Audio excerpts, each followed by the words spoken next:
Hey guys, Mike here. So, oh boy, let me just say this. If we opened up right now, we would be down 5% 3 days in a row because the futures, for those who don't follow, are literally down 5% right now. And we're going to talk about it. I've struggled on how to put this video together for you because there's a whole lot of fear-mongering videos out there. I'm not one of those people who believe in that. And so my job here, I feel, and I'm going to try to do this for the rest of the week, especially depending on how this goes, I'm going to try my best to sit there and not be a fear monger and just try the hardest thing to do, which is what Fox and CNN and MSNBC don't do, which they try to appease their audience. I'm not here for that. I'm not trying to appease a party or a group or whatever it is.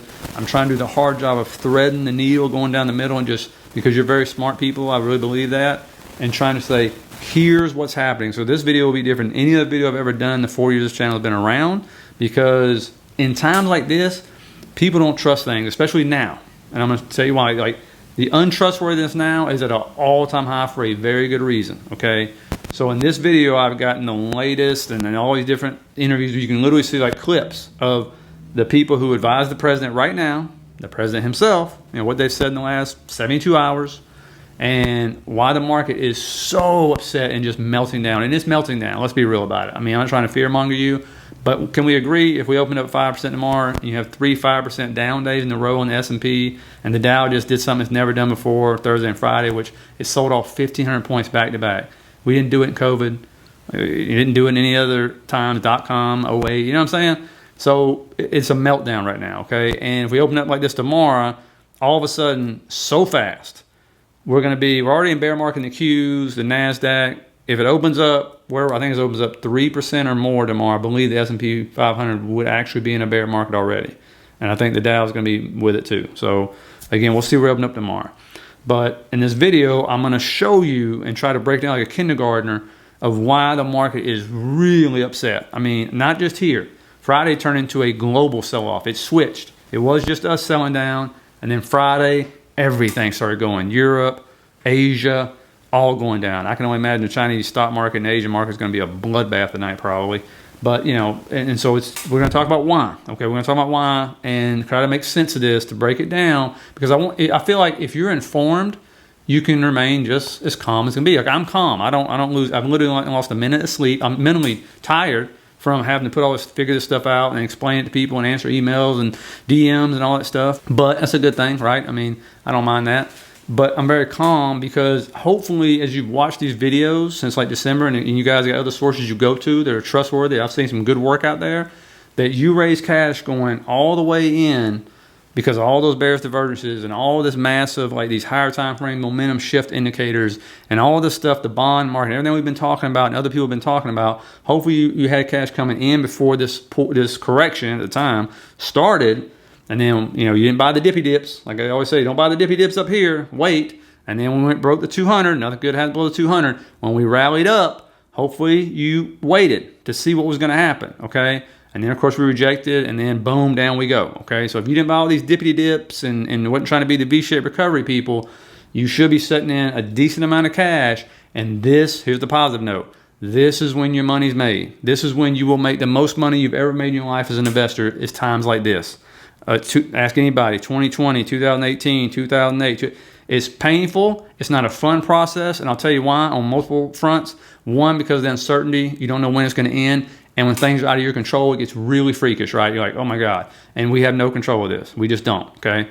Two is, if it gets really bad, okay, especially on a global scale, if it gets really bad, your friends, your family, they start to get laid off, okay? That starts to create emotions in you, right? You may get laid off.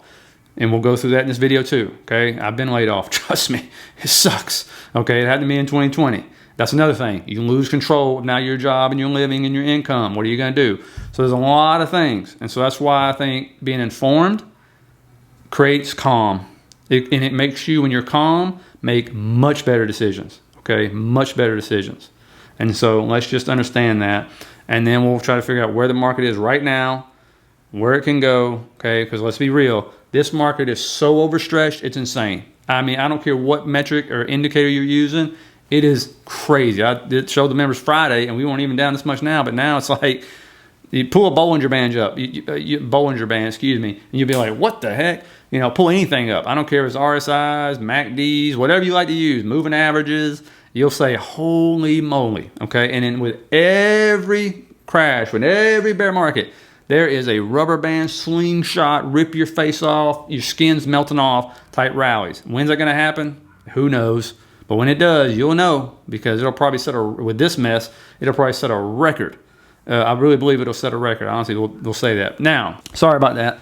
Let's go into, I'll try to tap in this Thursday, but let's understand why the market is melting down on so many fronts here. And I'm going to break this down as best I can.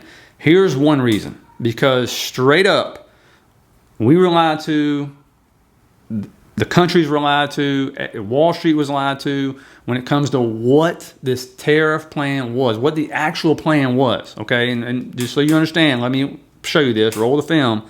April 2nd, reciprocal tariffs kick in, and whatever they tariff us, other countries, we will tariff them. But remember, if they drop their tariffs, prices for Americans are coming down. Our production's going up and our costs are going down.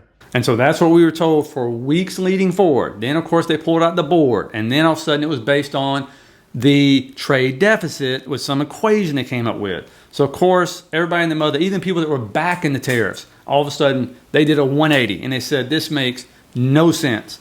Then we find out it's actually not even based on that equation. I found this out today. I thought it was based on the equation. Fine, trade deficits. Then I find out Australia. We have a trade surplus with Australia. And then when the Commerce Secretary, and I'm going to show you the top advisor to the president, says today in an interview, well, yeah, but they buy oil and airplanes from us. That's not what we need them to buy. And, you know, I think it's Britain. Like, yeah, there may be a trade surplus, but they buy blah, blah, blah, blah, whatever it is. And so it has nothing to do with that. It has to do with something else. So now it's not the trade deficit. It's not the tariffs, okay? How do I know this? Here's what the problem actually is. They do non-monetary tariffs to keep us out of their market. Then we will do non-monetary barriers to keep them out of our market. There's a lot of that, too. They don't even allow us in their market. So it's not the tariffs.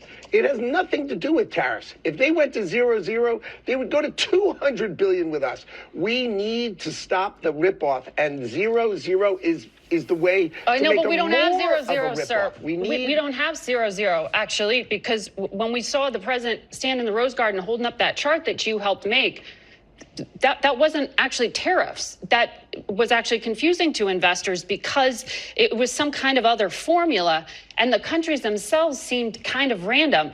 Like, why are the Heard and McDonald Islands, which don't export to the United States and are quite literally inhabited by penguins, why do they face a 10% tariffs? Did you use AI to generate this?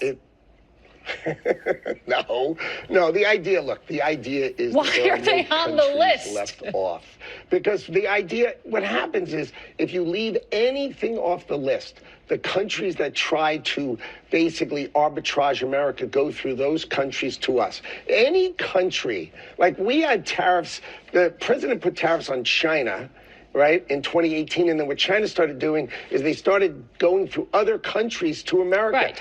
Let me make this very clear. This is not a negotiation. This is not that. This is a national emergency. And I watched a commentator today on another network who came from South Carolina who said very clearly, well, if we're going to have somebody come here and invest in a textile plant or an auto plant or whatever, they're not going to do that if they think the tariffs are going to go away tomorrow. And the reason they can't go away tomorrow is because the bigger problem is the non-tariff barriers. And so that's what this is, folks. The reason why you're seeing Australia and islands that feel full of penguins and everything else, you know, and Israel, who said we'll drop our tariffs to 0 before the board came out, 2 days before that. And you've seen, I believe it's Vietnam, come out and say, hey, we'll go to 0 too. You know, the reason why you're not seeing anything in place is because now all of a sudden the game has changed again. It was tariffs, then it's not tariffs. Then all of a sudden it's, oh, well, it's this. No, it's not that anymore. Nope. Now it is non-tariff barriers we got to work out. But more importantly, the reason why everybody's getting slapped with tariffs is because of China. because China, and they did, rightfully so, they shipped their stuff to Vietnam, took the Chinese label off, it was shipped over, and then that's how it worked for a long time. And so if we slap everybody, China can't reroute. Okay, so supposedly that's what it is. So of course, this was put out today because they were trying to calm markets. It didn't work.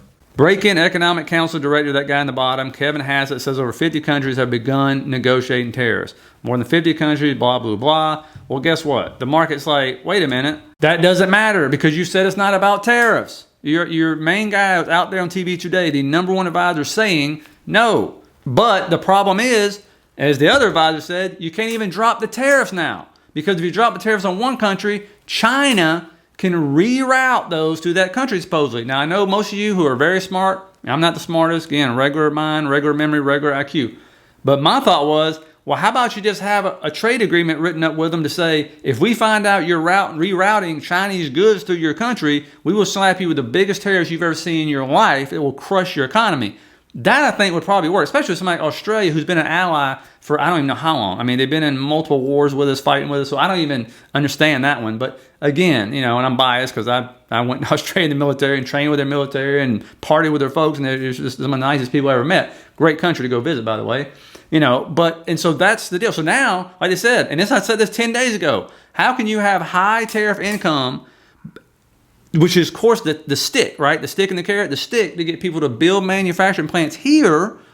If you drop the tariffs, they're not going to come. And the countries you have to have, they're not trying to get Canadian, American companies to come out of Canada. They're trying to get all these companies that build or get the stuff manufactured in Vietnam and China and all those other Asian countries. They're the ones they're trying to get to come build plants here. So how are you going to drop the tariffs? You can't. And the market's going, well, wait a minute. How are we getting out of this? Like, if you can't negotiate it, how are you getting out of this? And so they're selling down. They're like, okay. I mean, and that's why when that news came out, you think 50 countries coming to the table, the market goes, great. That settles that. There's a lot of uncertainty taken out of the market. But no, it's created this crazy amount of uncertainty where even the experts are trying to figure out and go, wait a minute, how is this going to happen? What are you trying to negotiate down now? It ain't the tariff. You just said it. You just heard him. It's not the tariffs. And they can't bring tariffs down on all these other countries because China can come through there. All right? And it's not the tariffs that are keeping them from going in these countries. It's the non-tariff stuff, which, of course, we don't know. Most people don't know what they are.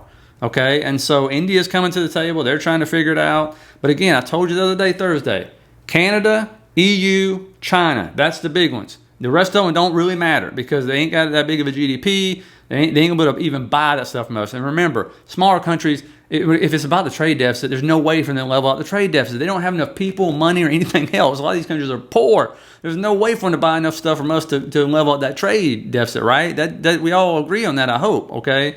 But what's happened? And this is why the market melted down Friday, because China's calling America's bluff. They're like, no, we're going to put 34% tariffs on you, which is what we did for them. But more importantly, and this is the bigger stuff to me, is this right here.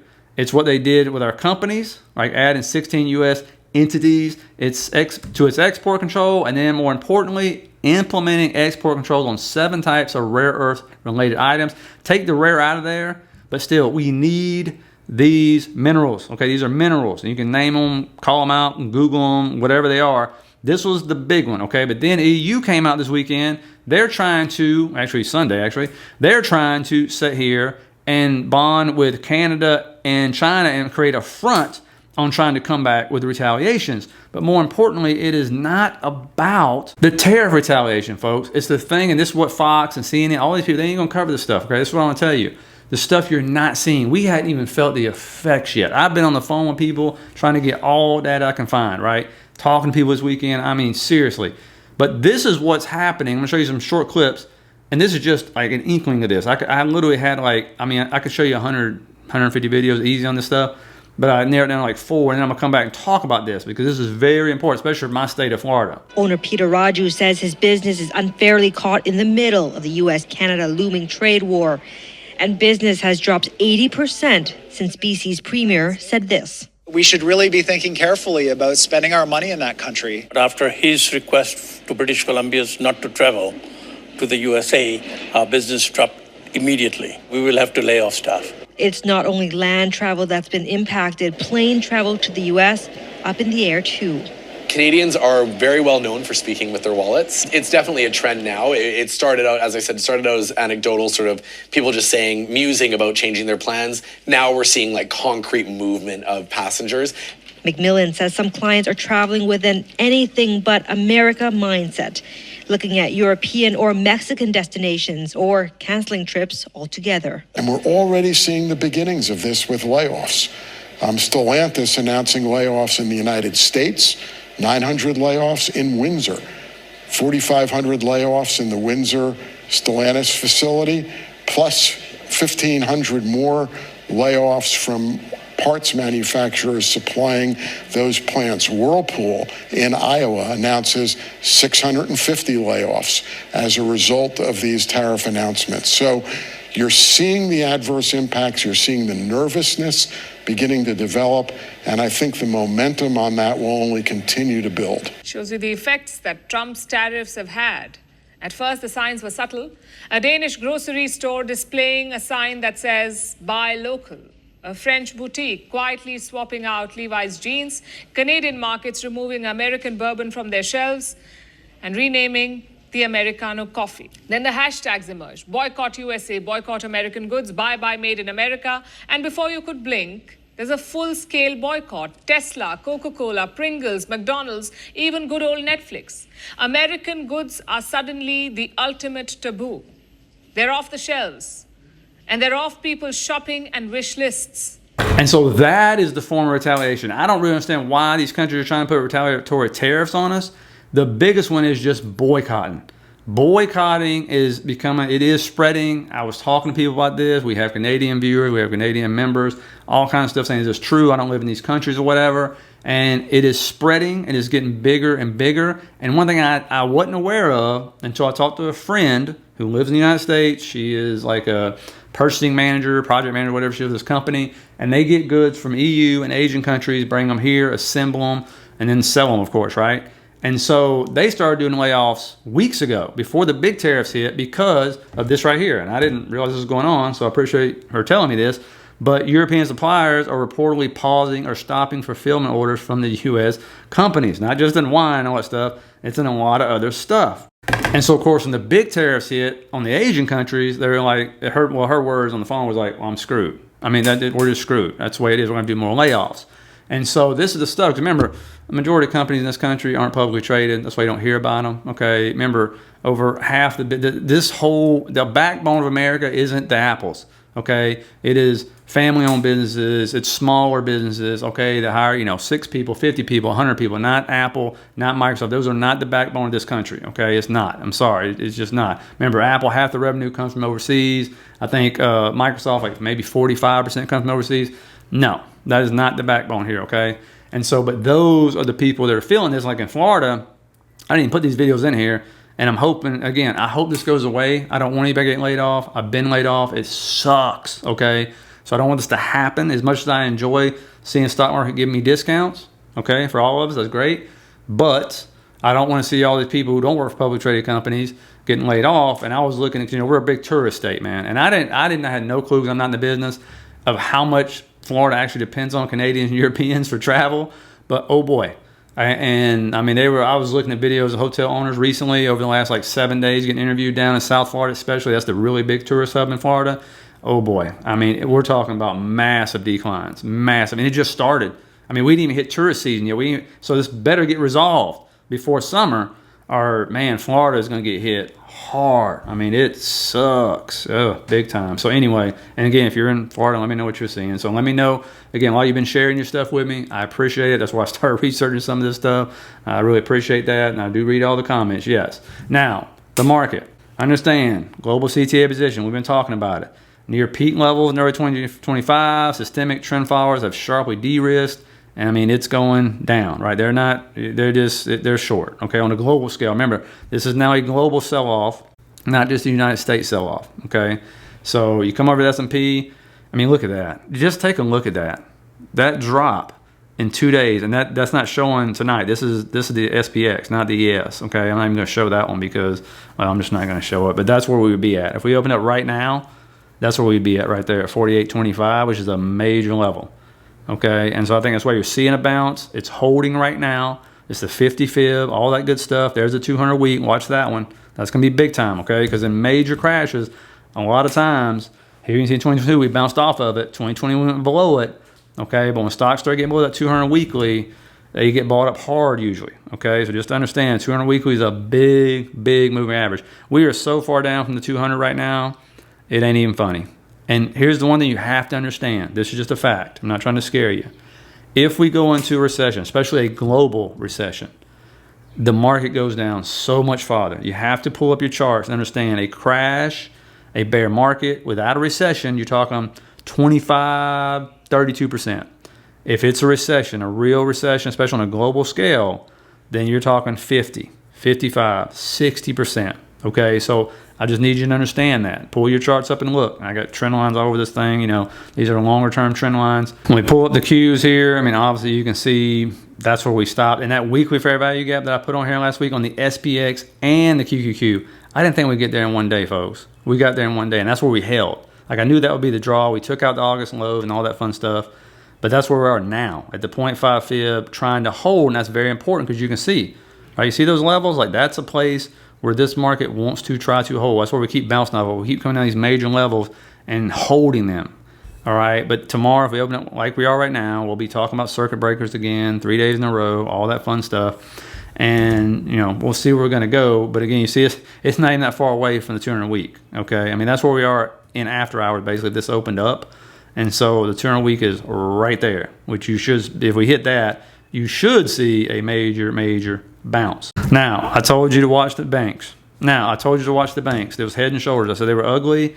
And you can see, I mean, boy, JP Morgan broke through that neckline. And now what you got to watch to see is, again, this is going to be lower tomorrow. If they open up like we are now, Wells Fargo, all of them the same. If they do get a bounce back up, you got to watch the neckline. Remember, when we get to earnings, they're reporting this week. Earnings kicks off on Friday, folks. Plus, we have major economic data coming out. Okay, and all the banks look like trash. I mean, all of them look like this right here. They're breaking through. And so if they do get a bounce back up, we got to see if they're going to break through that neckline before earnings or wait and see what they got to say. And again, I told you this before. I've said it 100 times, but you got to do this, okay? If you hadn't done it, you got to go through the stocks you want to own, just not some out-of-nowhere stocks, and just put in and have a good reason of why you're putting in levels, and then just follow your plan. If you do that, you will remain calm. You will make much better decisions. And in the long run, assuming this is like anything else, okay, then a year from now, 2 years from now, 3 years from now, you'll be looking at your portfolio going, holy smokingly, like, wow, that was a good thing, even though it was a lot of heartache, right, for a lot of people, and it sucks. I mean, heck, who knows? You know, some of you might get laid off. This continues. You know, my stuff might go under. Who knows? Okay, you just don't know, and never say never on stuff. But just have these set. And look, if you asked me when I put these out to members like 2 weeks ago, and I showed you guys last week that I think some of these levels are going to hit this fast, absolutely not. Absolutely not. This sell down has been so rapid. Okay, I mean, it's setting records at some levels, and it's kind of crazy to think that after shutting down the world in 2020, you thought you'd seen it all. But you've never seen it all, you know. And some of these levels I got on here are just dream levels. Like I would literally go start cutting lawns if I had to raise extra money at some of those levels at the bottom. I would go to the blood bank. I'm not even kidding. That's funny, but I'm really not. Like, whatever would I have to do, I really would do it to try to raise revenue at those levels for sure. Okay. Now, earnings here, we need to hear from these companies. It's going to be so interesting to see if any of them give guidance. Levi's getting boycotted right now. Dave & Buster's, right? Tilray is going to be another one. Not a lot of major ones. The big one, I really want to hear what Delta's got to say. I want to see what's happening, what they're seeing. Constellation Brands, that's going to be another one I'd like to hear from. CarMax, the people buying cars right now because, you know, if rates come down and people need a car, hey, you know, Lovesac maybe, but here's the big ones. This is it right here, man. JP Morgan Chase, BlackRock, Wells Fargo, Morgan Stanley. Don't forget, I believe it was JP Morgan Chase said they definitely see, like, I think it was either a global recession or a United States recession now this year. That was a big change, by the way. Now, news really starts, or data that is, on Wednesday, where you end up with a 10-year bond auction, FOMC minutes, crude oil inventory. So really, you know, kind of big, not really, right? Thursday, here it is, core CPI, CPI month over month, CPI year over year, unemployment claims, which have been holding in strong. A lot of Fed speakers, 30-year bond auction. Then we'll go Friday, core PPI, and then PPI month over month, university, Michigan consumer sentiment, and inflation expectations. So, buckle up for a big one here. Let me know what you're doing at the bottom. Obviously, retail's been buying like crazy. Let me know if you're still going to be buying these dips and stuff. We'll see how it goes. Just remember, stay calm, make good decisions, all right? And just stay informed, okay? So please hit the like and subscribe button on your way out. Think about signing up for the membership and less than McDonald's combo. And I'll see you guys for another fun one tomorrow.